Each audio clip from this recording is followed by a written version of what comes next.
గోదావరి ప్రాజెక్టుల కిందనే యాసంగి నీళ్లు 28.95 లక్షల ఎకరాలకు నీళ్లు ఇవ్వాలని శివం ప్రతిపాదన.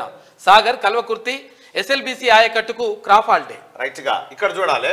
గోదావరి బెసిన్ లోని ప్రాజెక్టుల కిందనే యాసంగి సీజన్ లో నీళ్లు ఇవ్వాలని ఇరిగేషన్ శాఖ నిర్ణయించింది. కృష్ణా బెసిన్ లోని ప్రాజెక్టులో నీళ్లు లేకపోవడంతో వాటి కింద ఆయకట్టు ప్రతిపాదించలేదు. బుధవారం జలసౌదాలో ఈఎన్సీ మురళీధరన్ అధ్యక్షతన జరిగిన state level committee for integrated water management meeting లో ఈ మేరకు నిర్ణయం తీసుకున్నారు. యాసంగి సీజన్ లో 28.95 లక్షల ఎకరాలకు నీళ్లు ఇవ్వాలని ప్రతిపాదించారు.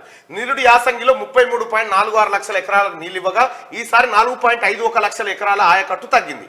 ఈసారి 11,57,014 ఎకరాల్లో వరి, 17,38,565 ఎకరాల్లో ఆరుతడి పంటలకు నీళ్లు ఇవ్వనున్నారు. మొత్తం 28,90,579 ఎకరాలకు 215 టీఎంసీల నీటిని విడుదల చేయాలని నిర్ణయించారు. నాగార్జున సాగర్ ఎడమ కాలువ ఆయకట్టుకు ఈసారి చుక్క నీళ్లు ఇవ్వడం లేదు. అయ్యా, ఇప్పుడు రేవంత్ రెడ్డి గారు వచ్చి కరెక్ట్గా వారమైంది ముఖ్యమంత్రిగా. నీళ్ళైతే మింగలే కదా, కేసీఆర్ పెట్టిన అనామతం నీళ్ళే కదా.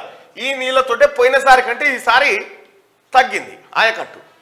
ఎందుకు తగ్గిందంటే ఇప్పుడు కడం ప్రాజెక్ట్ నీళ్ళని వదిలేస్తేవి సార్, ఇక్కడ గోదావరి ప్రాజెక్టుల కిందనే నీళ్ళు అంటారు కదా, కాళేశ్వరం ప్రాజెక్టు కింద ఎన్ని ఎకరాలకు విడుదల చేస్తారో చెప్పురు జనానికి. జరా చెప్తే కేసీఆర్ కోటీశ్వరం ఏది 1 కోటి ఎకరాల మాగాణం ఇదంతా బయటకు వస్తుంది. ఈ లెక్కలు బయటికి రావద్దట, ఇవి అడగొద్దట ముఖ్యమంత్రి గారు. ఇవి దీత్యాలు భయపడుతున్నారు.